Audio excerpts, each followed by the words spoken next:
वर्षा है, मेरे YouTube channel में आपका स्वागत है। आज का ये वीडियो स्टैंडर्ड 12 के लिए बहुत ज़्यादा इम्पोर्टेंट है, तो आप अपने सभी फ्रेंड्स कजिन्स को ये वीडियो शेयर कीजिए। आज मैं डिस्कशन करने वाली हूँ सब्जेक्ट ओसी एंड इको के कुछ इम्पोर्टेंट, तो प्लीज़ इस वीडियो को स्किप बिल्कुल भी मत करना 12 वाले। एंड जो भी मैं आज आपको इम्पोर्टेंस देने वाली हूँ उसको एक बार एग्जाम में पहले जरूर पढ़ के जाना। सो पहले ही सारे चैप्टर के डिस्ट्रीब्यूट्स हैं, ये सारे डिस्ट्रीब्यूट्स हैं जो कि बहुत इंपॉर्टेंट है, तो आप इन सारे डिस्ट्रीब्यूट्स को एक बार जरूर पढ़ के जाना। फर्स्ट है coordinating and controlling, second fixed deposit account and saving account, fire insurance and marine insurance, planning and directing, life insurance and fire insurance, state commission and national commission, planning and controlling, staffing and directing, rail transport and air transport, road transport and rail transport. ये 10 के 10 distributes जरूर से जरूर आप लोग exam के time पढ़ के जरूर जाना। सो क्वेश्चन नंबर सेकेंड, आपको ये आंसर द फॉलोइंग क्वेश्चन, ये आपको 8 मार्क्स के लिए पूछा।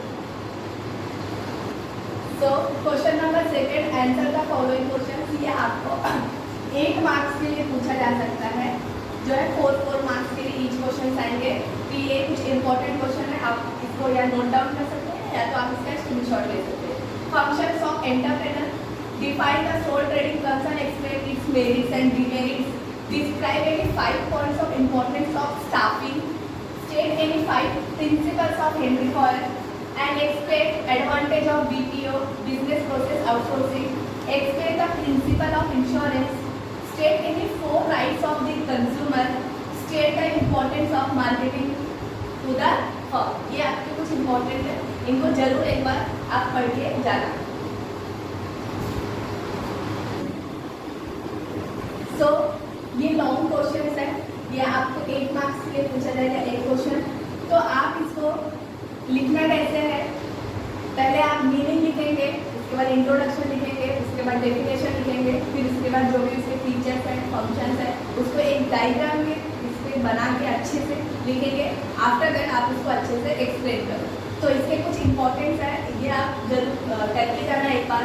तो explain the advantage of road transport, explain the disadvantage of road transport, explain in detail the 7 P's of market, explain in detail different functions of commercial bank, explain different types of bank, define partnership firm, explain its merits and demerits, state the importance of planning, state the importance of controlling, features of joint stock company, explain the characteristics of entrepreneur, state and nature of directing as a function। तो इतने सारे ये जो है आपके long question है, तो इनको एक बार जरूर से जरूर करके जाना एग्जाम के टाइम। और इन क्वेश्चन को प्लीज़ इग्नोर बिल्कुल भी मत करना, इसके से कुछ ना कुछ आपके एग्जाम में इवन मेरे हिसाब से मुझे ऐसा लगता है कि 50% तो आपको इसमें से पूछा ही जाने वाला है। तो आप अच्छे से प्रिपेयर करके जाओ और all the best for your exam. तो अभी मैं आपको इकोनॉमिक्स का इम्पोर्टेंट शेयर करने वाली हूँ। तो distributes between slicing method and lumping method, total revenue and marginal, internal debt and external debt, stock and supply, total utility and marginal utility, desire and demand. तो आपको 100% इसमें से डिस्ट्रीब्यूट्स आने वाला है, तो आप जरूर से जरूर इन डिस्ट्रीब्यूट्स को एक बार जरूर लिख के प्रैक्टिस जरूर करना। So answer the following question, ये explain the types of monopoly, explain the 4 types of demand, features any 4 utility and importance of microeconomics, explain the problem faced by the money, explain the foreign trade, explain any 4 non-tax sources of public revenue, what are the features of perfect competition and 4 features of national income, and explain the determinants of demand। आप इन सारे question को एक बार notebook में लिख लीजिए या तो आप इसका स्क्रीनशॉट ले लीजिए, बट जरूर से जरूर एग्जाम में इन क्वेश्चन को प्लीज छोड़ के मत जाना। सो answer the following in detail. आपको ये सारे क्वेश्चन 60 मार्क्स के लिए आने वाले हैं, डिटेल में आपको एक्सप्लेन करना रहेगा। फर्स्ट आपको मीनिंग, डेफिनेशन, इंट्रोडक्शन, और जहाँ पे भी डायग्राम की रिक्वायरमेंट है, टेबल की रिक्वायरमेंट है, वहाँ पे ज़रूर से ज़रूर आप डायग्राम और जैसे state and explain the law of supply with exception, यहाँ पे भी आपको डायग्राम टेबल की जरूरत है। तो आप जब भी इस क्वेश्चन को एक्सप्लेन करना तो पहले इंट्रोडक्शन, मीनिंग, डेफिनेशन, उसके बाद आप डायग्राम बनाओ, टेबल बनाओ एंड आफ्टर दैट आप एक्सेप्शन के पॉइंट्स लिखो एंड उसके बाद एक्सप्लेन करो।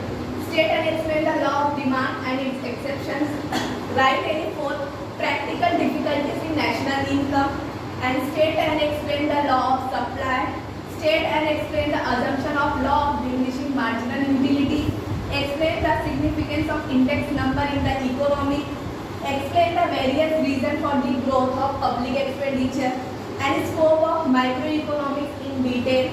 और आप ये भी एक ऐड कर सकते हो स्कोप ऑफ मैक्रो इकोनॉमिक, ये भी बहुत इंपॉर्टेंट है। तो आप कई बार फर्स्ट क्वेश्चन के कुछ भी क्वेश्चन जो है फर्स्ट चैप्टर के एक भी क्वेश्चन आप स्किप करके तो मत ही जाना, और ये सब आपको डिटेल में आपको आंसर एक्सप्लेन करते रहेंगे। तो आप इसको या तो आप स्क्रीनशॉट ले सकते हैं या तो आप इसको नोट डाउन कर सकते हैं, और एग्जाम के लिए आपको बेस्ट ऑफ लक।